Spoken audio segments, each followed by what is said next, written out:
Esse é o nosso plano 5, que vai te ajudar a chegar nos primeiros 5 dígitos dos investimentos, que seria em torno de 10 mil até 99 mil reais, respeitando aquilo que a gente sempre fala, que são as nossas raízes, que são os aportes, os ativos, tempo, paciência e comprometimento. Sou Edgar Amazonas Filho, cofundador da Symmetry. Seja bem-vindo a mais esse vídeo aqui do plano 5. A principal característica de uma reserva de valor. Qual seria essa característica, né? Eu vou colocar aqui a descorrelação. Descorrelação de quê, Edgar? A descorrelação é exatamente do mercado. O que é descorrelação? Então, o que acontece? Então, para você entender descorrelação, na verdade, né? Vamos entender a situação, né? A gente pode ter duas tendências, né? Uma tendência de alta e uma tendência de baixa. Quando eu estou falando tendência de alta, tendência de baixa, estou falando do mercado, tá? Então, nesse momento, né? Quando tem algo em tendência de baixa, eu posso adquirir uma reserva de valor que me faça exatamente o contrário, né? Ou seja, ela acompanha o contrário daquilo que eu tenho ali, né? Então, se eu tenho algo em alta, então essa reserva de valor ela vai estar em queda. O contrário também vai acontecer aqui, tá? Então, na tendência de baixa, a minha reserva de valor ela vai estar em alta, tá? Então, isso que a gente fala de descorrelação. Aqui seria uma descorrelação de 100%, tá? Seria a ideal. Obviamente, na prática, a gente não vai conseguir isso sempre, tá? Isso é muito difícil de ter uma descorrelação perfeita. Na maioria das vezes, a gente vai ter uma descorrelação suficiente para reduzir exatamente os riscos do nosso portfólio de investimentos. É isso que, basicamente, uma reserva de valor poderia ter como uma característica principal.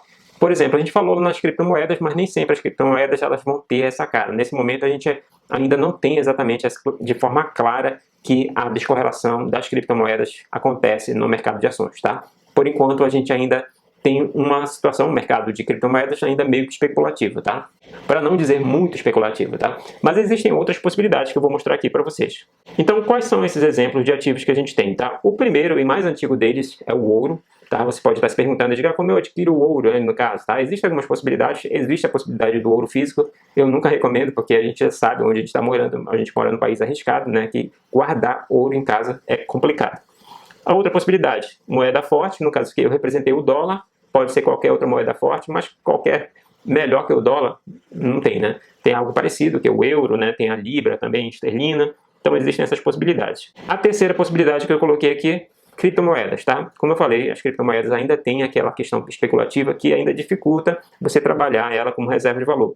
Ela seria, eu costumo dizer, né? É a minha opinião aí nesse caso, que a criptomoeda, como eu falei anteriormente, a reserva de valor ela tem características de você ganhar dinheiro nas crises globais, né, e também para você sobreviver. Eu poderia colocar as criptomoedas nessa situação, tá, em que é uma crise tão global, uma crise global tão intensa em que tudo ficou arrasado, terra arrasada. Nessa situação de terra arrasada, de repente, aí é minha especulação, tá? Se você concorda ou não, aí já é sua opinião.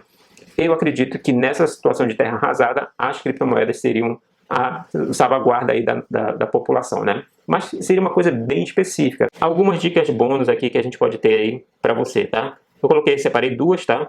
O dólar se mostrou bem descorrelacionado da Bolsa Brasileira, né? Lembrando que eu falei que a crise é global, mas que vai impactar no mercado de ações brasileiro, tá? Então pode ser uma crise global, por exemplo, que seja o centro a nível dos Estados Unidos, mas isso vai impactar, obviamente, o Brasil.